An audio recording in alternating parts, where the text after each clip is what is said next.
நம்முடைய ஒத்துழைப்பு இல்லாமல் தேவன் எதையுமே தனித்து செய்ய மாட்டார். ஒன்று, நாம் ஒத்துழைப்பு கொடுக்கணும். ரெண்டாவது, இந்த வீழ்ச்சி அடைஞ்ச மனுஷன் இருக்கிறானே எப்போவுமே உடஞ்சி போகும்போது தான் வழியை தேடுவான்.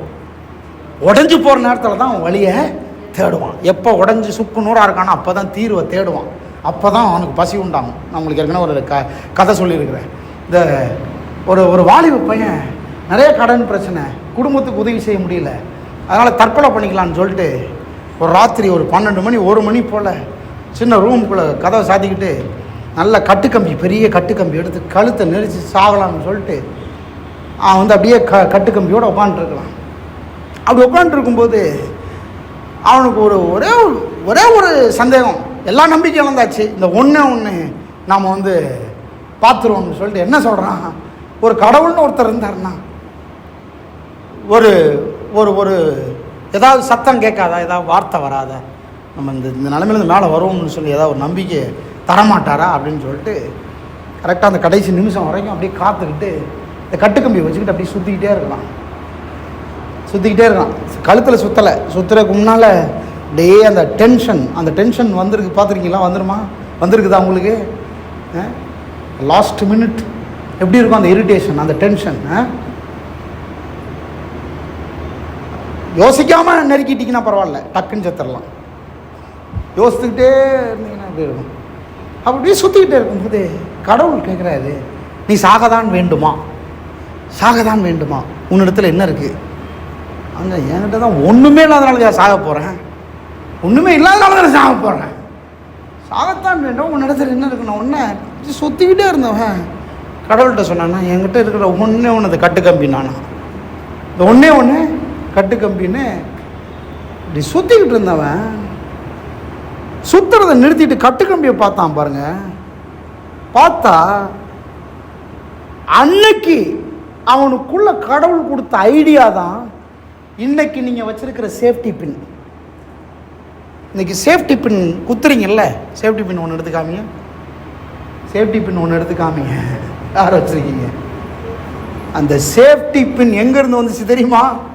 சாக போகிற கடைசி நிமிஷத்தில் உணர்த்தப்பட்டவனாக சுத்தன கம்பி இருக்குல்ல. ஊர் உலகத்தில் எத்தனையோ கண்டுபிடிப்புகளுக்கு மாற்று கண்டுபிடிப்புகள் வந்துருச்சு. எதுக்கு வரல?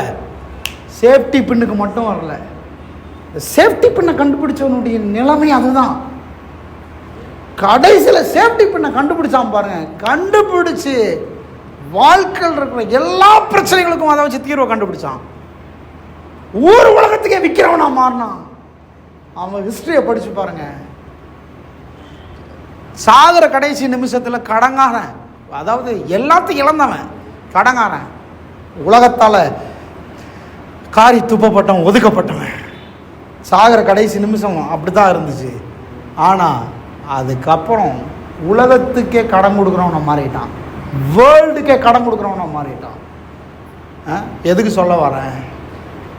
இந்த வீழ்ச்சி அடைஞ்ச மனுஷன் எப்போ உடைஞ்சு போறானோ அப்போதான் தீர்வையே தேடான், வழிகளையே தேடுறான். அதனால தான் நான் சொல்றேன், சில சமயங்களில் உடைந்து போவது நல்லது. சொல்லுங்க, நல்லது. உடைஞ்சு போறது நல்லது. நீங்க உடஞ்சே போலன்னா, மனசு கஷ்டமே உங்களுக்கு வரலன்னா, நான் சொல்றேன், அந்த தீர்வையை கண்டுபிடிச்சிருக்க மாட்டீங்க. நீங்க ஒரு முடிவை கண்டுபிடிச்சிருக்கீங்களா? ஒரு தீர்வை கண்டுபிடிச்சிங்களா? ஆமா சார் கண்டுபிடிச்சேன். அது எப்போ கண்டுபிடிச்சிங்க பாருங்க. எல்லாம் எட்டி 4 பேர் சேர்ந்து உதச்சி வெளியே தள்ளி இருப்பாங்க பாருங்க, அப்போதான் கண்டுபிடிச்சிருப்பீங்க. ஆமாவா இல்லையா? கரெக்டாக சொல்கிறீங்களே. ஏன்னா நானும் அப்படித்தான் இருந்தேன். எல்லாருக்கும் அப்படித்தான். நீங்கள் உடஞ்சே கத்தாவே நான் உடைந்தே போகக்கூடாது. ஆண்டவர் சிரிப்பார். இல்லை, உடஞ்சு போனா தாண்டா நீ தீர்வை தேடுவ. ஆமென். தீர்வு எப்போ வரும்? 4 பேர் காரி துப்பும் போது தான் தீர்வு வரும். ஆமாம் சார், கரெக்டாக சொல்கிறீங்க. தீர்வை மனுஷன் எப்போ கண்டுபிடிக்கிறான்? வீழ்ச்சி அடையும் போதுதான் தேட ஆரம்பிக்கிறான். சரி, 3வது, வீழ்ச்சி அடைஞ்ச மனுஷன் தேவனை அல்ல, எப்போதுமே பணத்துக்கு தான் முக்கியத்துவம் கொடுக்குறான். அதுதான் தீர்வா பார்க்குறான். நான் சொல்றேன், அதுதான் பிரச்சனை. விசுவாசம் பணத்தின் மேல அல்ல, விசுவாசம் வேற ஏதோ ஒன்றின் மேல அல்ல. விசுவாசம் என்பது கடவுளுடைய வார்த்தையின் மேல விசுவாசம். கடவுளை நம்ப வேண்டும். சொல்லுங்க, கடவுளை நம்பணும். சொல்லுங்க, கடவுளை நம்பணும். கடவுளை நம்ப வேண்டும். இயேசுவை நம்பணும். தேவனை நம்ப வேண்டும். எப்ப தேவனை நம்புகிறோமோ அப்பதான் எல்லா பிரச்சனைக்கும் தீர்வு வருமே வரைய பணம் எல்லா பிரச்சனைக்கும் தீர்வை தர முடியாது. பணமே எல்லாம் தீர்வு கிடையாது. பாருங்க, எக்ஸாமுக்கு பிள்ளைங்க போறீங்க, எக்ஸாம் எழுத போயிட்டு எக்ஸாம் ஹாலில் உட்காந்து பேப்பரை வச்சு எழுதுறதுக்கு பதிலாக அவர் எக்ஸாம் நடத்துகிறவரை கூப்பிட்டு 50,000 ரூபா பணத்தை கையில் கொடுத்தீங்கன்னா பாஸ் பண்ணிடுவாரா? அவ்வளோதான். உங்களையும் பிடிச்சி உள்ளே போட்டுருவாங்க, அவரையும் பிடிச்சி உள்ளே போட்டுருவாங்க. பணம் அந்த பிரச்சனைக்கு தீர்வு கிடையாது. நீங்கள் படிக்கணும், மனப்பாடம் பண்ணணும், எக்ஸாம் எழுதணும். ஆமாவா இல்லையா? ஆமென். அப்போ அந்த மனப்பாடம் பண்ணணும், படிக்கணும், எழுதணும், பாஸ் பண்ணணும்னா நான் சொல்கிறேன், ஒரே ஒரு நம்பிக்கை கடவுள் மேலே வைக்கணும். கடவுள் மேலே வச்சு, கடவுளே எனக்கு ஞானம் தாரும், ஞாபக சக்தி தாரும், நீர் தான் என்னை உருவாக்கினீர், இந்த சோதனையை ஜெயிக்க உதவி செய்யும், இந்த சவாலை ஜெயிக்க எனக்கு உதவி செய்யும். கடவுள் மேலே தான் நம்பிக்கை வைக்க வேண்டும். பணம் எல்லா பிரச்சனைகளுக்கும் தீர்வாக இருக்க முடியாது. ரொம்ப பசி, சாப்பாடாக்கி போட அம்மாவும் இல்லை அப்படின்னு வைங்க, வீட்டில் யாருமே இல்லை, ஆனால் கட்டுக்கட்டாக பணம் பீரோவில் இருக்குது, டக்குன்னு ஒரு கட்டை எடுத்து சாப்பிட்ருவீங்களா? இல்லை. நீங்கள் ரொம்ப ஸ்மார்ட்டு. சிலர்லாம் மைண்ட் வாய்ஸ் கேட்குது, இல்லைங்க அந்த பணத்தை எடுத்துகிட்டு போய் நேராக ஹோட்டலில் போய் சாப்பிடுவேன். எப்படி? எல்லாம் மோசமான ஆளுகளை தான் வச்சுருக்கேன். சரி, நான் யாருன்னா ஹோட்டலும் இல்லை அங்கே, ஆன்லைனில். இவர் பாருங்க, இவர் ஆன்லைனில் ஆர்டர் பண்ணிடுறான். ஆன்லைன் அப்போ பார்த்து ஈரான்கார குண்டு போட்டு ஃபுல்லாக டவரே போச்சு. கட்டுக்கட்டாக பணம் வீட்டில் இருக்குது. இந்த கொரோனா டைமில் கட்டுக்கட்டாக பணம் வச்சுருந்தேன் எல்லாம் பெரிய பெரிய கோடீஸ்வரங்களாம் செத்தே போனாங்க. வாங்கிட முடியுமா சுகத்தை? ஹலோ, கடவுள் மேலே நம்பிக்கை வைக்கணும். ஒன்றே ஒன்று, கடவுளை நம்புங்கள். ஒன்றுமே இல்லாத போது கடவுளை நம்புங்கள். ரொம்ப ஈஸி கடவுளை நம்புவது. எத்தனை பேர் ஆமென் சொல்கிறீங்க? நிறைய பேர் கடவுளை ரொம்ப கஷ்டம் பிரதர். இவரை நம்புறது எனக்கு எவ்வளோ எளிதோ அதை விட அண்ணனை நம்புறதை விட ரொம்ப எளிது கண்ணில் பார்க்க முடியாத தேவனை நம்புவது. தேவனை நம்ப முடியும். தேவன் தான் பேசுறதெல்லாம் கேட்டுக்கிட்டே இருக்கிறார். என் பிரச்சனையை கேட்குறார். என் அக்கௌண்ட் மைனஸுக்கு போயிடுச்சுன்றதை சொன்னனே கேட்டார். கடவுள் தெரியாதா என்ன? கடவுளை நம்புங்கள். இருதயத்தை அப்படியே அவர் மேலே வைங்க, கைவிடவே மாட்டார். அதுக்கு பதிலாக பொருட்கள் மேலே அவங்க கவனத்தை வைக்காங்க. பொருள் இல்லை நமக்கு தீர்வு, பணம் இல்லை தீர்வு, மனுஷர் இல்லை தீர்வு. பைபிள் சொல்லுது, மனுஷனை நம்புவதை பார்க்கணும் கர்த்தர் பேரில் பற்றுதலாக இருப்பது. கர்த்தரை நம்புங்கள். கடவுளை நம்ப. பக்கம் கைப்பிடிச்சு கடவுளை நம்புங்க. பக்கம் கைப்பிடிச்சு கடவுளை நம்புங்க. டாக்டர் ஆகணுமா, ஐடி ஃபீல்டில் ஜெயிக்கணுமா, வேற என்ன வேணும் உங்களுக்கு? கடவுளை நம்புங்க. இல்லைங்க, நான் ஒரு காரியத்துக்காக நான் ஒரு ஜெபம் பண்ணிட்டு, கடவுளை நம்புங்கள். 100 வருஷம் உயிரோட வாழணுமா, கடவுளை நம்புங்கள். நிறைய ஜெயலலிதா அம்மாவுக்கு கோடிக்கணக்கில் சொத்து இருந்துச்சு, ஆனால் எத்தனை வயசில் அவங்க மறிச்சிட்டாங்க? சின்ன வயசில் மறிச்சிட்டாங்க. ஆமாவா இல்லையா? ஒரு ஆமேன்னு சொல்லுங்க. ஏடிஎம்கே பீப்புள் இருக்கீங்களா? இல்லை, எஸ்பி பாலசுப்ரமணியன் எவ்வளோ பெரிய கோடீஸ்வரர், கொரோனாவில் மறிச்சிட்டார் பாவம். இல்லை, நேற்றைய தினத்தில் ஒரு சேஃப்டி பின் கொண்டு வந்து வச்சுருக்கீங்க போல். ஓகே, சேஃப்டி பின்னை பார்க்கும்போதெல்லாம் நம்பிக்கை வரணும். உங்களுக்கு நம்பிக்கை வரும். ஆமேன். இனிமே திருப்பூருக்கு போனால் கூட சேஃப்டி பின்னை பார்க்கும்போது, தூத்துக்குடி போனால் கூட சேஃப்டி பின்னை பார்க்கும்போது, அட பாவி இப்படிப்பட்ட ஆளாக கண்டுபிடிச்ச நீ அப்படின்ற ஒரு நம்பிக்கை வரும். ஆமேன். நேற்றைய தினத்தில் ஒரு நியூஸ் பார்த்தேன். 42 வயசு தான், ஒரு பாலிவுட் நடிகை. பார்த்தீங்களா? பெரிய ஒரு ஸ்டார். அவங்க திடீர்னு ஒரு ரூம்குள்ளே போயிருந்தாங்க. திடீர்னு ஹார்ட் வலிச்சதுன்னு படுத்தாங்க, செத்தே போனாங்க. 42 வயசு, மகா கோடீஸ்வரி, மிகப்பெரிய ஸ்டார். அவங்க பேர் தெரில. டாக்டர்கிட்ட கொண்டு போகிறாங்க, செத்து ரொம்ப நேரம் ஆச்சுட்டாங்க. அவ்வளோதான், முடியாதுங்க. கடவுளை நம்புங்கள். பதவி எப்படி சொன்ன? கர்த்தரை நம்புங்கள், அவரை விசுவாசிங்க. வேறு எதுவுமே தீர்வை தர முடியாது. சரி, 4வது, தேவன் நமது பிரச்சனைகளையோ நம்ம ஜபங்களையோ கவனித்து கொண்டில்லை. அதுக்கு பதிலாக அதில் இருக்கிற நம்முடைய உள்நோக்கத்தை பார்க்கிறார்.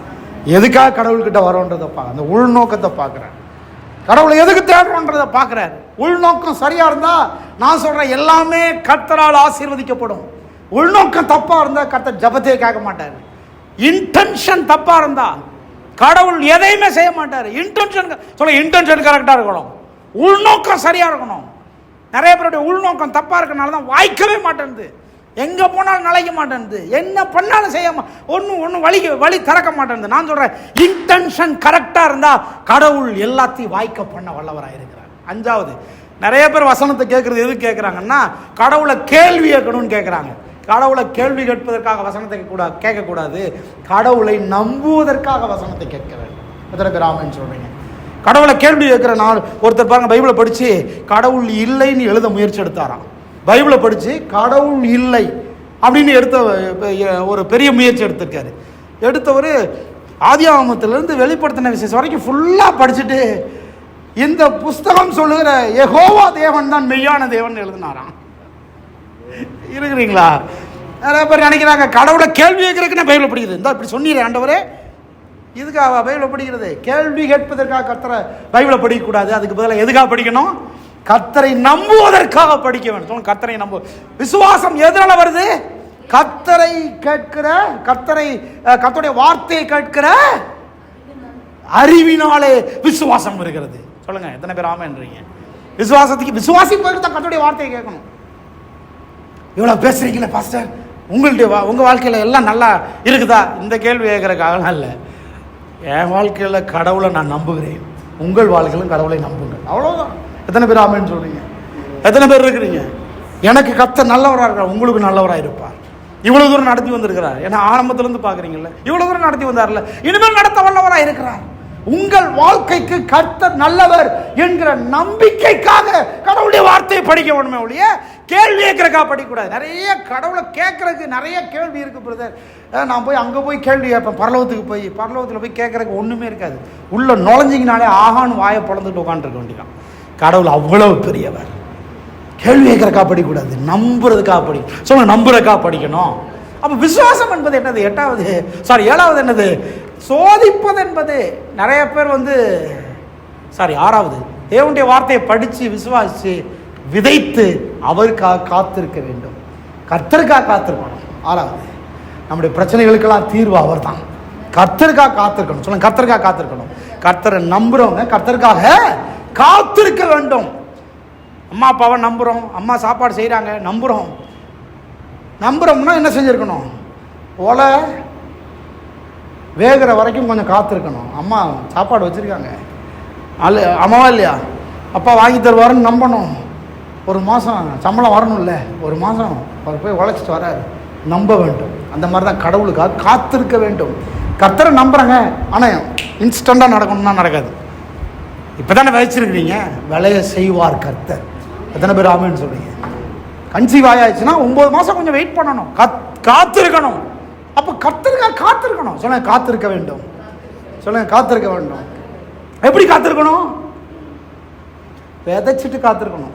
விவசாயி யாரு? விதைச்சிட்டு காத்திருக்கிறவர். நிறையா நம்ம ஆட்கள் என்னன்னா விதைக்கிறதே இல்லை, விசுவாசிக்கிறதே இல்லை, கர்த்தருக்கு காத்திருக்கேன் பிரதர், கர்த்தருக்கு காத்திருக்கேன் பிரதர். கர்த்தர் கேட்குறாரு, என்ன சார் விதைச்சிங்க?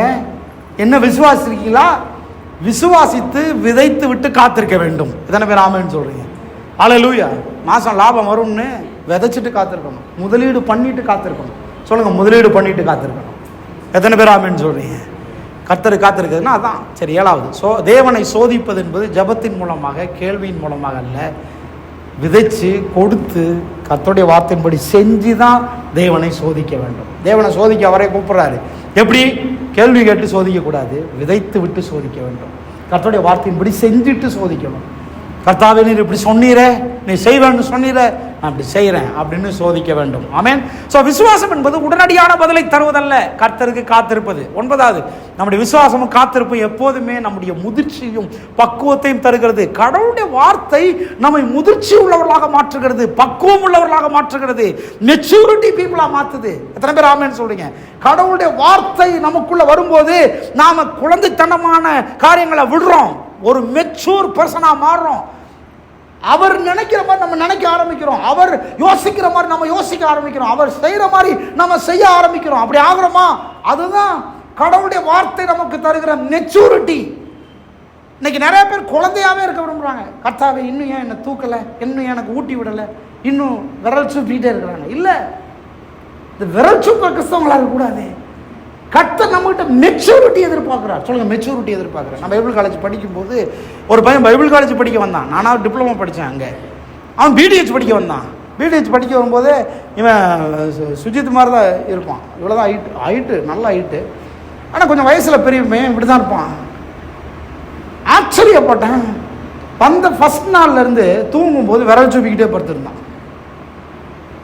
பைபிள் காலேஜ் படிக்க வந்த பையன், பாஸ்டர் பையன். இன்னைக்கு நிறைய கிறிஸ்தவர்கள் எப்படி இருக்காங்க, கடவுள்கிட்ட வந்து எப்படி இருக்காங்க, விரல் சூப்புகிற கிறிஸ்தவர்களாக இருக்கிறாங்க.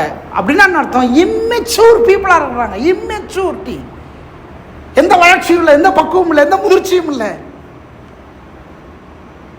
கடவுளுடைய வார்த்தை நமக்குள்ள வரும்போது மெச்சூரிட்டியை தருகிறது. பைபிளை படித்து பாருங்க. தீமோத்தேயுக்கு பவுல் சொல்றார், இந்த வசனம் வரும்போது நம்மை தேர்ச்சி அடைய பண்ணுகிறது, நம்மை பக்குவம் உள்ளவர்களாய் மாற்றுகிறது, முதிர்ச்சி உள்ளவர்களாய் மாற்று. நம்முடைய சிந்தனை மாறுது, யோசனைகள் மாறுது, பேச்சு மாறுது. கடவுளுடைய வார்த்தையை படிக்கும்போது ஒரு மெச்சூரிட்டி நமக்குள்ள வருது, முதிர்ச்சி வருகிறது. நிறைய பேருக்கு வயசு பெருசாயிருச்சு, ஆனால் மெச்சூரிட்டி இல்லை. 10 வருஷம், 15 வருஷம், 20 வருஷம் அது இல்லை. எவ்வளோங்க வயசு? 50 வயசுங்க, பரவாயில்லைங்க, ரொம்ப மெச்சூர் பர்சனாக இருப்பார். இல்லை, வயசை வச்சு மெச்சூரிட்டி எடை போட முடியாது. ஒரு 5 நிமிஷம் பேச விட்டிங்கன்னா தெரிஞ்சிடும் அவருடைய மெச்சூரிட்டி. நிறைய பேர் போட்டிருப்பாங்க டாக்டர், பிஹெச்டி, பிடி, எம்டி, ஹெச்டி எல்லாம் போட்டிருப்பாங்க. நானும் ரொம்ப ஆசையாக எதிர்பார்ப்பேன், இவர் என்ன பிரசங்கம் பண்ணுறான்னு கேட்போன்னு. பேர் சிங்கம் மாதிரி பேர் போட்டு பூனை மாதிரி மியாவுன்னு வரும். அப்போ தான் தெரியும், அடடா எல்லாம் காசு கொடுத்து வாங்கியிருப்பார் போல. 5000 ரூபா கொடுத்த என்கிட்ட ஒருத்தர் கேட்டார், ஒரு 5000 ரூபா மட்டும் கொடுங்க, டாக்டர் ஜோசப் முத்துக்குமார் எப்படி இருக்கு யோசிப்பாங்க அப்படிங்க. இது வந்து 10 வருஷத்துக்கு முன்னாலே கேட்டார், ஒரு 5000 ரூபா மட்டும் கொடுங்க டாக்டர், நீங்கள் பேசுகிற பேச்சுக்கு டாக்டர்னு போட்டால் எப்படி இருக்கும், டாக்டர் ஜோசப் முத்துக்குமார், 5000 ரூபா மட்டும் கொடுங்க. நல்ல வேலை கடவுள் ஏண்டாங்க, அன்னைக்கு 5000 ரூபா இல்லை, இருந்தாலும் வாங்க மாட்டேன் நான். நல்லா மெச்சூரிட்டி சொல்லுங்க, மெச்சூரிட்டி சத்தமாக சொல்லுங்க, மெச்சூரிட்டி. ஆமாம், சின்ன வயசில் சின்ன பிள்ளைங்களா அது இல்லை, மெச்சூர் பீப்புளாக இருக்கும். எத்தனை பேர் ஆமேன்னு சொல்கிறீங்க? அந்த பையன்கிட்ட அவங்க அம்மான்னு நினைக்கிறேன், அவங்க அம்மா தானே, அவங்க அம்மா இதில் லேப்டாப்பில் ஒவ்வொன்றா மாற்றுறாங்க, ஒவ்வொரு கார் பேராக சொல்கிறான். அந்த சிம்பிளை பார்த்தோன்னா BMW, ஸ்கோடா, மாருதி சுசுகி, எனக்கே தெரியாது நிறையா, கிட்டத்தட்ட 30-40 காருக்கு மேடம் அந்த கார் சிம்பிளை மட்டும் காமிக்கிறாங்க, லோகோ மட்டும் லோகோ காமிச்ச உடனே இது வந்து மிட்சுபிஷி, இது வந்து என்னது ஜாக்வார். பாத்தியா இந்த வீடியோ பார்த்துருக்கீங்களா? மெச்சூரிட்டி என்பது அதான். சொல்லுங்க, மெச்சூரிட்டி. கடவுளுடைய வார்த்தையை கேட்கும்போது படிக்கும்போது நமக்குள்ள என்ன வரணும்? முதிர்ச்சியும் பக்குவமும் வர வேண்டும். இந்த தொட்டா சினிங்கெல்லாம் இருக்கக்கூடாது. தொட்டா சினிங்கெல்லாம் யார் தெரியுமா? மெச்சூர் இல்லாத பீப்புள். சொல்லுங்க, மெச்சூர் இல்லாத பீப்புள். சும்மா அப்படி தொட்டா சுனிங்கன்னா என்னது? தொட்டா சினிங்கி அப்படின்னா என்னது? ஒரு பூ வகை அது. தொட்டிங்கன்னா போதும் அப்படி சுருங்கிடும், அவ்வளோதான். தொடவே முடியாது, அதை அப்படியே பார்த்துக்கிட்டே இருக்க வேண்டியதான். பக்கத்தில் போனீங்கன்னா சுருங்கிடும். நிறைய அந்த தொட்டா சுருங்கி சினிங்கிகள் கிறிஸ்தவர்கள் கூட்டம் நிறையா இருக்குது. முதிர்ச்சி இல்லாத கூட்டம், தொடவே கூடாது. அப்போ நீ அப்படியே கடன் விட்டுற வேண்டிதான். அது அவ்வளோதான், அழகாக அப்படியே நின்றுக்கிட்டு இருக்கும், வளரவே வளராது, யாரும் பறிக்கவும் முடியாது. பறித்து தலையில் வச்சாதானங்க பூக்கு அழகு. ஒரு ஆமைன்னு சொல்லுங்க. பறிக்க போனாலே நீ வந்து சுருங்குறன்னா என்ன அர்த்தம்? போ,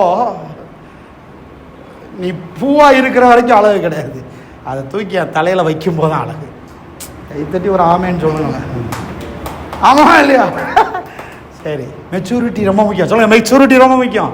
பல வேளைகளில் மக்கள் தேவனுடைய மறுக்க முடியாத கோட்பாட்டை மாற்ற முயற்சிக்கிறார்கள். 10வது ரொம்ப முக்கியம், எனக்கு ரொம்ப பிடிச்ச ஒரு பிரின்சிபிள். நிறைய பேர் கர்த்தரை மாற்றலான்னு பார்க்குறாங்களே ஒழிய தாங்கள் மாறலாம்னு நினைக்கிறது இல்லை. எவ்வளோ பெரிய பிரின்சிபிள் பாருங்க. ஆண்டவரே நீர் கொஞ்சம் மனமிறங்க மாட்டீரா? கர்த்தர், நான் நேற்றும் இன்றும் என்றும் மாறாதவர். ஆமென்.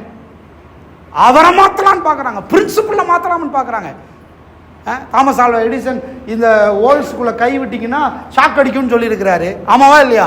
நாம் ஜெபம் பண்ணிகிட்டே போகிறது, ஆண்டவரே ஷாக் அடிக்கக்கூடாது, ஷாக் அடிக்கக்கூடாது, ஷாக் அடிக்கக்கூடாது. வச்சு தான் பாருங்களேன். ஜெபம் பண்ணிட்டு உபவாசம் போட்டுக்கிட்டே போனா, அந்நிய பாஷை பேசிக்கிட்டே போனால் உள்ளே கை வச்சா ஷாக் அடிக்காதான்னு நாம் பிரின்சிபிளை மாற்றிடலான்னு பார்க்குறோம். ஹலோ, பிரின்சிபிளை மாற்ற முயற்சி எடுக்காதீங்க. You have to change your self. உங்களுடைய டூயிங்ஸை மாற்றணும், உங்களுடைய டெடிக்கேஷனை மாற்றணும், உங்களுடைய பிரதிஷ்டையை மாற்றணும், உங்கள் சோம்பேறித்தனத்தை மாற்றணும், உங்களுடைய ஆட்டிடியூடை மாற்றணும். கையை தலையில் கை சொல்லுங்க, நான் மாறணும். தலையில் கை சொல்லுங்க, நான் மாறணும். பிள்ளைங்க, நிறைய பிள்ளைங்க அம்மா அப்பா மாற மாட்டாங்களா அப்படின்னு காத்துக்கிறாங்க. பிள்ளைகளே, அம்மா அப்பா மாற மாட்டாங்க, நீங்க தான் மாற வேண்டும். கையை தட்டி பிள்ளைங்க ஒரு ஆமேன்னு சொல்லுங்க பார்ப்போம். ஆமா, ரொம்ப சோகமா இருக்கு ஆண்டவரே, இந்த மாதிரி ஒரு செய்தியை கேட்கிறக்கா இன்னைக்கு கொண்டு வந்தீர். பிள்ளைங்க நல்லா ஜோரா கை தட்டுங்க. ஓ, எங்க அப்பா அப்பா மாற மாட்டாங்க, நான் தான் மாறணும். I am happy. ஹலோ, ஆமாவா இல்லையா? ஆண்டு சொல்றார், நான் மாற மாட்டேன், நீ தான் மாறியாக வேண்டும். ஓகே டாடி, ஓகே ஓகே, நான் அப்படியே செய்யறேன். சொல்லுங்க, நான் மாறிக்கிறேன். சொல்லுங்க சத்தமா, நான் மாறுறேன். சொல்லுங்க, நான் மாறேன் டாடி. ஆண்டவரே, நான் மாறுறேன். என் எண்ணங்களை மாற்றுறேன், என் சிந்தனைகளை மாற்றுறேன், என் ஆட்டிடியூடை மாற்றுறேன், என்னுடைய போக்கை மாற்றுறேன், என்னுடைய செய்கைகளை மாற்றுறேன், என் டெடிகேஷனை மாற்றுறேன், என்னுடைய கமிட்மெண்ட்ஸை லார்ட், என்ன என் சைடில் மாற்றணுமோ I am ready to change. I am ready to change. நீங்கள் மாற வேண்டாம் ஆண்டவரே. நான் ஆண்டவர்கிட்ட சொல்கிறேன், நீங்கள் மாறாமல் இருப்பது தான் நான் மாறுவதற்கு காரணமாக இருக்கிறது. எத்தனை பேர் ஆமேன்னு சொல்லி? என் பையன் இருக்கிறான், பிரெயின் இருக்கான். நான் ஸ்ட்ராங்காக மாறாதவனாக இருந்தால் தான் அவன் மாறுவான். ஆமேன், அல்லேலூயா. நான் மாறிக்கிட்டே இருந்தேன்னா அவனுக்கு ஏற்ற மாதிரி அவனுக்கு ஒரு ஒரு ஒரு ஒரு மனப்பான்மைக்குள்ளே வந்துடுவான். டேடி எனக்காக மாறிக்கிட்டே இருப்பார். நான் எப்போ மாறாதவனாக இருக்கணும், அப்போ தான் அவன் மாறுவான். கடவுள் எப்போதுமே மாறாதவராக இருக்கிறார், ஆகவே தான் அவர் மாற்றுகிறவராக இருக்கிறார். கைத்தட்டி ஒரு ஆமென்.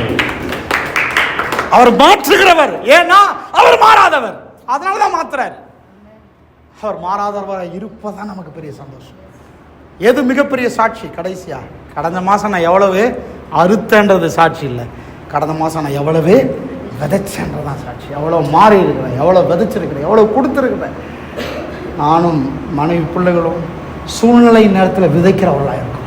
சூழ்நிலை மோசமாக இருக்கும்போது தான் பாஸ்டர்ஸை கூப்பிட்டு விதைக்கணும். ஏன் தெரியுமா? எனக்கும் பிரின்சிபிள் தான் வேலை செய்யும். எனக்கு சோதனை பெருசிலையா, எதிர்பார்ப்பு பெருசிலையா, பிரச்சனை பெருசிலையா, சவால் பெருசிலையா, இல்லாமை மத்தியில் நாங்கள் விதைக்க வேண்டும் என்பதுதான் பிரின்சிபிள். நான் அதைத்தான் செய்ய வேண்டும். எத்தனை பேர் இருக்கிறீங்க? எத்தனை பேர் இருக்கிறீங்க? சூழ்நிலையை பார்க்காதீங்க, பிரச்சனையை பார்க்காதீங்க. ஈசாக்கு சூழ்நிலையை பார்க்கல, பிரச்சனையை பார்க்கல. ஆசை அதிகம், எதிர்பார்ப்பு அதிகம். நானே என் தம்பி நேற்றைக்கு பேசிக்கிட்டோம். நிறைய மாதம் நல்ல இன்கம், நல்ல ரெவென்யூ வரணும். சூழ்நிலை மோசமாக இருக்குது, பிரச்சனை அதிகமாக இருக்குது, எதிர்பார்ப்பு அதிகம், ஆசை அதிகம். ஆனால் சூழ்நிலை மோசமாக இருக்குது. நான் சொல்கிறேன், சூழ்நிலை பிரச்சனையின் மத்தியில் தாங்க நாம் ஒரு முடிவுகள் எடுக்க வேண்டும், விதைக்க முடிவு எடுக்க வேண்டும், தீர்மானிக்க வேண்டும். நீங்கள் ரொம்ப நல்லா இருக்கும்போது தீர்மானிக்க மாட்டீங்கல்ல, ஒன்றுமே இல்லாத போதான் தீர்மானத்தை எடுக்க வேண்டும். அப்போ தான் கடவுளுடைய ஆசீர்வாதத்தை நீங்கள் பார்க்க முடியும். எத்தனை பேர் இருக்கிறீங்க? எத்தனை பேர் ஆமேன்னு சொல்கிறீங்க? ஒரே ஒரு வசனத்தை வாசித்து முடிப்போம். ஈசாக்கு மிகப்பெரிய ஆசீர்வாதத்துக்கு காரணமாக இருந்தால் அவனுக்குள்ள இருந்த விசுவாசம். இப்போ நாமும் கலாத்தியர் 3ஆம் அதிகாரம், நாமும் இப்பொழுது ஆபிரகாமின் சந்ததியாக இருக்கிறோம். கலாத்தியர் 3:6-9. ஒன்றை மட்டும் சொல்லிவிட்டு அடுத்த வாரம் நான் தொடர்றேன்.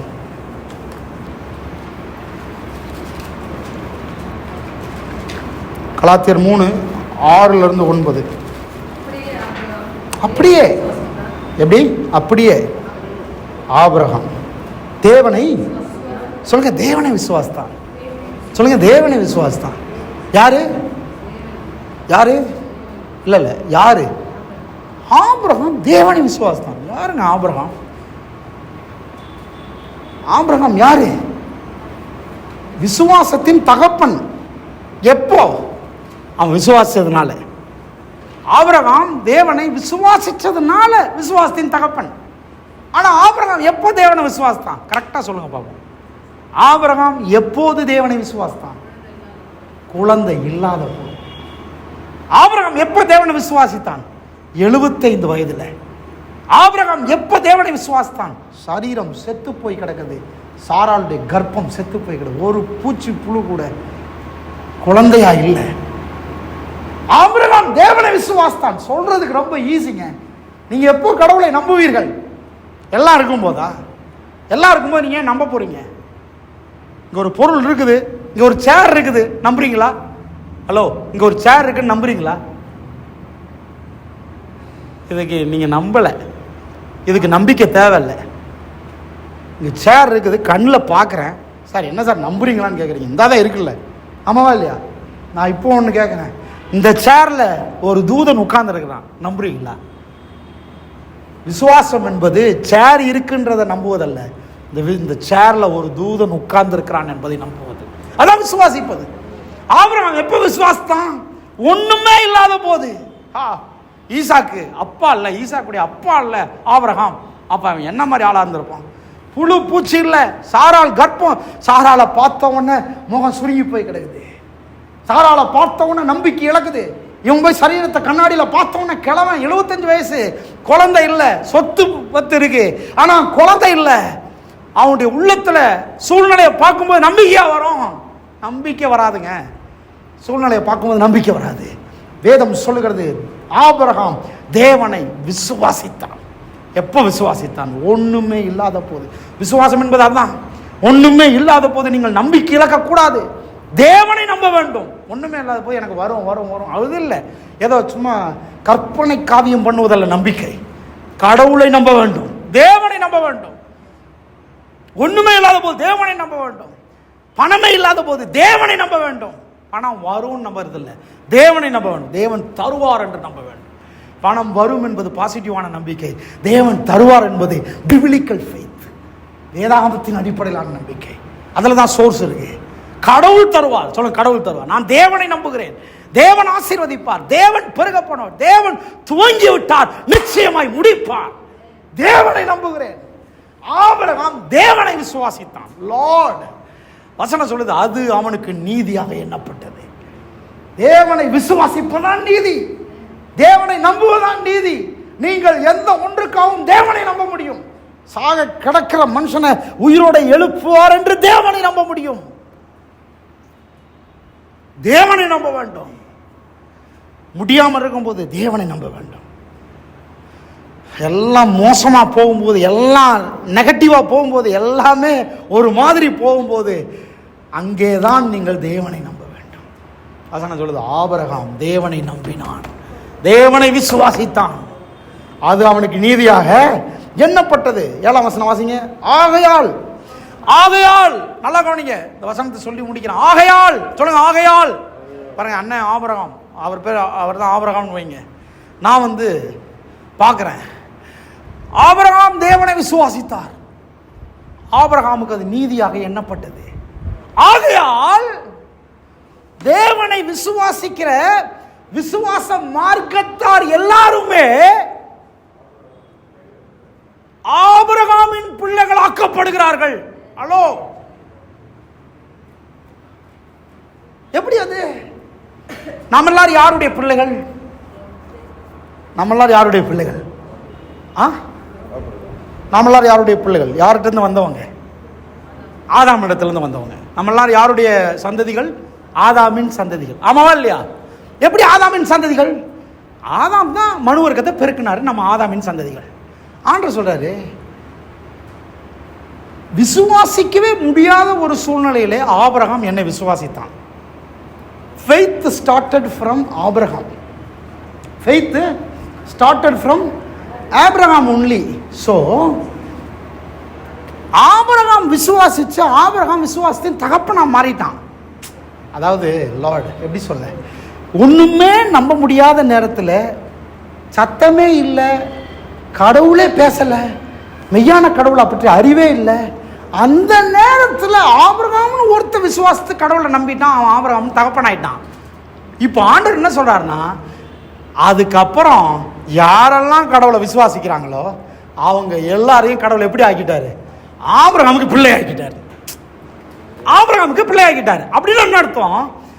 ஆபிரகாம் விசுவாசிச்சு விசுவாசிச்சு கடவுளை நம்பி நம்பி என்னத்தெல்லாம் சேர்த்து வச்சானோ, கடவுளை நம்புற எல்லாருக்கும் அந்த சொத்து இவனுக்கும் டிரான்ஸ்பர் ஆகும்ட்டார். கைத்தட்டி ஒரு ஆமீன் சொல்லுங்க. இப்பொழுது நாம் ஆபிரகாமின் சந்ததிகளாய் மாறிவிட்டோம். ஆபிரகாமுடைய ஆசீர்வாதம் என்ன சார்? ஆபிரகாமுடைய ஆசீர்வாதம் என்ன தெரியுமா? ஆபிரகாமை பார்த்து ஆண்டவர் சொல்றாரு, உனக்குள் உன் சந்ததி ஆசீர்வதிக்கப்படும். ஆபிரகாமை பார்த்து ஆண்டவர் சொல்றாரு, நீ ஆசீர்வாதமா இருப்பாய். ஆபிரகாம் பார்த்து ஆண்டவர் என்ன சொல்றாரு, உன்னை சபிக்கிறவர்களை நான் சபிப்பேன். ஆபிரகாமுடைய ஆசீர்வாதம் ரொம்ப பெருசு. ஆபிரகாமுடைய ஆசீர்வாதத்தினுடைய பிள்ளைகளாக வாரிசுதாரர்களாக தேவனை நம்புகிறவர்கள் மாறிவிட்டோம். அதனாலதான் நான் சொல்றேன், உங்க பிரயாசத்தினால் நீங்கள் ஆசீர்வதிக்கப்படுவதில்லை, உங்கள் விசுவாசத்தினால் நீங்கள் ஆசீர்வதிக்கப்படுகிறீர்கள். கையை தட்டி ஒரு ஆமென் சொல்லுங்க. ஆமென். என் பிரயாசமே என் பலத்தை கொண்டல்ல, என் பிரயாசமே என் தேவன் பேரில் உள்ள விசுவாசத்தை கொண்டு நான் விசுவாசிக்கிறேன். ஆபிரகாம் விசுவாசித்தான், அது நீதியாக எண்ணப்பட்டது போல நான் விசுவாசிக்கிறபடியால் ஆபிரகாமின் பிள்ளையாக எண்ணப்படுகிறேன். ஆபிரகாமுக்கு உண்டான சகல ஆசீர்வாதங்கள் என் மேல வருது. ஆபிரகாமுக்கு உண்டான அத்தனை ஆசீர்வாதங்கள் என் மேல வருது. நான் ஆசீர்வதிக்கப்பட்டவன். நான் ஆபிரகாமின் சந்ததி. ஆபிரகாமுடைய ஆசீர்வாதம் என்னுடையது. எத்தனை பேர் அப்படி பார்க்குறீங்க? எத்தனை பேர் விசுவாசிக்கிறீங்க? ஆமென் சொல்லுங்க பார்ப்போம். 8:9 மேலும் தேவன் விசுவாசத்தினாலே புறஜாதிகளை நீதிமான்களாக்குறாள் என்று வேதம் முன்னாக கண்டு உனக்குள் சகல ஜாதிகளும் ஆசீர்வதிக்கப்படும் என்று ஆபிரகாமுக்கு சுவிசேஷமாய். சுவிசேஷமே என்னது? ஆசீர்வதிக்கப்படும். ஆசீர்வாதம் தான் சுவிசேஷம். அடுத்த வசனம் பாருங்க. அந்தப்படி விசுவாசிக்கிற மார்க்கத்தார் விசுவாசம் உள்ள ஆபிரகாமுடனே ஆசீர்வதிக்கப்படுகிறார். ஒரு வசனத்தை வாசித்து முடிப்போம். கலாத்தியர் 3 கீழே வாசிங்க 13-14.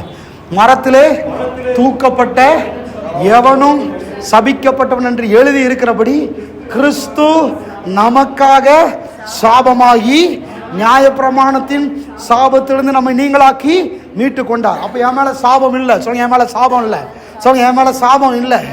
இந்த மற்ற மதத்தில் சொல்கிற மாதிரி சாபம் ஹலோ, உங்கள் மேலே சாபம் இல்லை. உங்கள் தலையில் கை சொல்லுங்க, என் மேலே சாபம் இல்லை. பிள்ளைகள் தலையில் கை சொல்லுங்க, உங்கள் பிள்ளைங்க மேலே சாபம் இல்லை. உங்கள் பிள்ளைங்க மேலே ஆசீர்வாதம் இருக்குது. உங்கள் குடும்பத்தின் மேலே ஆசீர்வாதம் இருக்குது. எப்படி சார் ஆசீர்வாதம்? நான் ஆபிரகாமுடைய சந்ததி. எப்படி ஆபிரகாமுடைய சந்ததியாக மாறினீங்க? நீங்கள் ஒன்றும் அவங்க சந்ததியில் வரலையே, நீங்கள் புறஜாதியாராச்சே. ஆண்டு சொல்கிறாரு, எல்லா புறஜாதிகளும் தேவனை விசுவாசிக்கும் போது ஆபிரகாமுடைய சந்ததிகளாக மாறுகிறார்கள். அப்போ என் மேலே ஆசீர்வாதம் சொல்லுங்க. என் மேலே ஆசீர்வாதம் இருக்குது சொல்லுங்க. என் மேலே ஆசீர்வாதம் இருக்குது. ஆபிரகாமுடைய பிள்ளையாகி ஈசாக்கின் மேல கர்த்தருடைய ஆசீர்வாதம் இருந்தது போல நான் தேவனை விசுவாசிக்கிறபடியால் இப்பொழுது ஆபிரகாமுடைய சந்ததியா இருக்கிறேன். என் தலையின் மேல ஆசீர்வாதம் இருக்கிறது. என் மேல சாபம் இல்லை சொல்லுங்க. என் மேல சாபம் இல்லை. அந்த சாபம் எல்லாம் யார் மேல போயிருச்சு? இயேசுவின் மேல போய்விட்டது. இயேசு கிறிஸ்து என் சாபங்களை ஏற்றுக்கொண்டார், என் வியாதிகளை ஏற்றுக்கொண்டார், என் தரித்திரத்தை ஏற்றுக்கொண்டார், இயேசு என் பாவத்தை ஏற்றுக்கொண்டார். நான் சொல்றேன், இந்த உலகத்தில் இருக்கிற அத்தனை மதத்தவர்களுக்கும் ஒரே தீர்வு இயேசுவின் பலி. இயேசுதான் தீர்வு. ஆடு மாடு தீர்வு இல்லை. ஆட்டையும் மாட்டையும் கோழியும் பலி செலுத்துறது தீர்வு இல்லை. எந்த ரத்தமும் தீர்வா இருக்க முடியாது. இயேசுவின் ரத்தம் தான் தீர்வு. அதனாலதான் பைபிள் சொல்லுது, இயேசு மரத்தில் தூக்கப்பட்டார், சபிக்கப்பட்டார், எல்லா சாபமும் அவர் மேல போய்விட்டது. இந்த உலகத்தில் இருக்கிற அத்தனை பேரும் இப்பொழுது நீதிமானா மாறலாம், பரிசுத்தமானா மாறலாம். எப்படி? இயேசுவை விசுவாசிக்கிறதின் மூலமாக. இயேசுவை நீங்கள் நம்பினால் அந்த ஆசீர்வாதம் உங்கள் மேல வரும். இயேசுவை நீங்கள் நம்பினால் அந்த ஆசீர்வாதம், அந்த உயர்வு, அசாதாரணமான காரியங்கள் உங்கள் வாழ்க்கையில் நடக்கும். அதாங்க சொல்லுது, மரத்தில் தூக்கப்பட்ட எவனும் சபிக்கப்பட்டு எழுதியிருக்கிறபடி கிறிஸ்து சாபமாகி நம்முடைய சாபத்திலிருந்து நம்மை நீங்களாக்கி மீட்டு கொண்டார்ன்ற அடுத்த வசனம் பாருங்களேன். அடுத்த வசனம் தான் மேட்ரு. அதை வாசிக்க. ஆபிரகாமுக்கு உண்டான ஆசீர்வாதம் இந்த வழியிலே, கிறிஸ்து இயேசுவின் வழியிலே புறஜாதியாராகிய நமக்கு உண்டாகும்படியாக வரும்படியாக இப்படி ஆயிற்று. எல்லாரும் எழுப்பி நிற்போம். எப்படி ஆயிடுச்சு? ஆபிரகாம் ஆசீர்வதிக்கப்பட்டார், விசுவாசத்தின் தந்தையாய் மாறினார். இப்பொழுது நீங்களும் நானும் ஆபிரகாமுக்குள்ளே ஆசீர்வதிக்கப்படுகிறோம். தேவனை விசுவாசிக்கிற அத்தனை பேரும் ஆசீர்வதிக்கப்பட்டவர்கள். ஈசாக்கு விதைச்சாதான் நடக்கும்ல, ஈசாக்கு பஞ்ச தேசத்தில் விதைச்சாதான் நடக்கும்ல, நான் விதைச்சாலும் நடக்கும். இந்த நம்பிக்கை உங்களுக்குள்ள வர வேண்டும். இப்போ நான் ஆபிரகாமின் சந்ததி, நான் தேவனை நம்புகிறேன். என்கிட்ட இருக்கிற விதை விதைக்கப்படும் போது 100 மடங்கு பலனை வரும், 100 மடங்கு பலன் வரும், 100 மடங்கு பலன் வரும். நான் பெரியவன் ஆவேன், நான் வர வர விருத்தி அடைவேன். இது ஈசாக்கின் சுதந்திரம் மட்டும் இல்லை, இது என்னுடைய சுதந்திரம். சொல்லுங்க, கையை உயர்த்தி சொல்லுங்க, இது என்னுடைய சுதந்திரம். நான் நல்லா படித்தாலும் நானும் வாய்க்கும், எனக்கும் நடக்கும். ஒரு பெரிய விடுதலை கற்று தராரு, உங்களுக்கும் நடக்கும். நீங்கள் கை வச்சிங்கன்னா, கை வச்சிங்கன்னா உங்களுக்கும் நடக்கும். சில சொல்லியிருப்பாங்க, ஓ நீ இந்த ராசிக்காரனா, உனக்கு இதெல்லாம் இது நடக்காதுன்னு சொல்லியிருப்பாங்க. கர்த்தர் சொல்றாரு, நீ என்ன ராசிக்காரன்? நீ ஆபிரகாமின் ராசிக்காரன். நீ யாரு? நீ ஈசாக்கின் ராசிக்காரன். நீ விசுவாச ராசி. ஒன்றுக்கு ராசி விசுவாச ராசி. நான் சொன்னேன், நீ கை வைக்கிறதெல்லாம் வாய்க்கும். கையை உயர்த்தி சொல்லுங்க, நான் கை வைக்கிறதெல்லாம் வாய்க்கும். நீங்க நினைக்காதீங்க எல்லா சாஸ்திரங்கள் சம்பிரதாயங்கள் உங்கள் வாழ்க்கையில் பழிக்குதுன்னு நினைக்காதீங்க.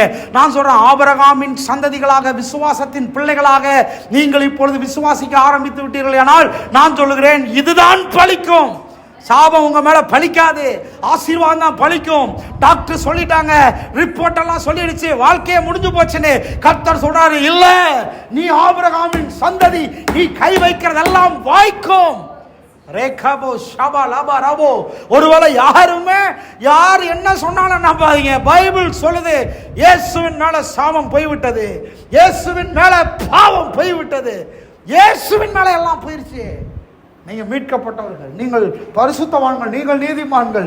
உங்கள் வாழ்க்கை வளர்ந்து வரும், உங்கள் வாழ்க்கை வர வர விருத்தி அடையும். நீங்கள் பெருக முடியும், நான் பெருக முடியும். நான் ஆசீர்வாதமாக, நீங்களும் சொல்லுங்களேன், நான் ஆசீர்வாதமாக இருக்க முடியும், நான் செய்கிறதெல்லாம் வாய்க்க முடியும், நான் செல்லும் போது எனக்கு முன்பாக தேவ சமூகம் செல்ல முடியும், எனக்காக கர்த்தர் யாவற்றையும் செய்ய முடியும். நான் ஆபிரகாமின் விசுவாசத்திற்குள், தேவனை நம்புகிறபடியால் ஆபிரகாமின் ஆசீர்வாதத்துக்குள் நான் வருகிறேன். ஆபிரகாமினுடைய ஆசீர்வாதம் ஏன் மேல இருக்கிறது. நான் வர வர விருத்தி அடைவேன், மேலே வருவேன், செய்கிறதெல்லாம் வாய்க்கும். இங்கே இருக்கிற ஒவ்வொருடைய வாழ்க்கையும் பழிக்கும். நீங்கள் நல்லா இருப்பீங்க, கடவுள் உங்களை ஆசீர்வாதமாக வைப்பார். எல்லாரும் ஜெபிப்போம், கைகளை உயர்த்தி ஜெபம் பண்ணுவோம். ரீபா ஷாபா லாபா ரபோ. அன்பின் பரலோக பிதாவை ஆண்டவராக இயேசுவின் நாமத்தில் மாண்டை வரும் நல்ல நேரத்திற்காக ஸ்தோத்திரம். இந்த வார்த்தைகளை நாங்கள் அப்படியே உள்வாங்கிக் கொள்வோம். இப்போ இவ்வளவு நாளாக நாங்கள் நம்பினது பாசிட்டிவாக இருந்தது, ஆனால் இப்போ நாங்கள் நம்புறது பிபிலிக்கலாக இருக்குது. கர்த்தருடைய வார்த்தையை நம்புகிறோம். கடவுள் என்ன ரூட் மேப் போட்டிருக்கிறீரோ அதை நம்புகிறோம். எங்களுக்கு எல்லாம் வாய்க்க பண்ணும்படியாக தகுதியானவங்களா இல்லை, ஆனால் ஆபிரகாமுக்குள் கிறிஸ்து இயேசுவின் மூலமாக தகுதிப்படுத்தி விட்டீர். ஆபிரகாமுடைய ஆசீர்வாதம்லாம் இப்பொழுது எங்களுடையதாக இருக்குது. நான் கை வைக்கிறதெல்லாம் வாய்க்கும், நான் செய்கிறதெல்லாம் பழிக்கும். தேவனுடைய ராஜ்யத்துக்காக நான் எடுக்கிற முயற்சிகள்லாம் பழிக்கும். எல்லாவற்றையும் நான் சுதந்திரித்துக் கொள்கிறேன், எல்லாவற்றையும் நான் எடுத்துக்கொள்கிறேன், என்னுடையதாக்கிக் கொள்கிறேன். இருக்கிற ஒவ்வொருவரையும் நாங்கள் அப்படி ஆசீர்வதிக்கிறோம். மகிமையெல்லாம் உமக்கே செலுத்துகிறோம். இயேசுவின் நாமத்தில் ஜெபிக்கிறோம் எங்கள் நல்ல பிதாவே, ஆமென். கைகளை தட்டி கர்த்தருடைய நாமத்தை நாம் மையப்படுத்துவோம்.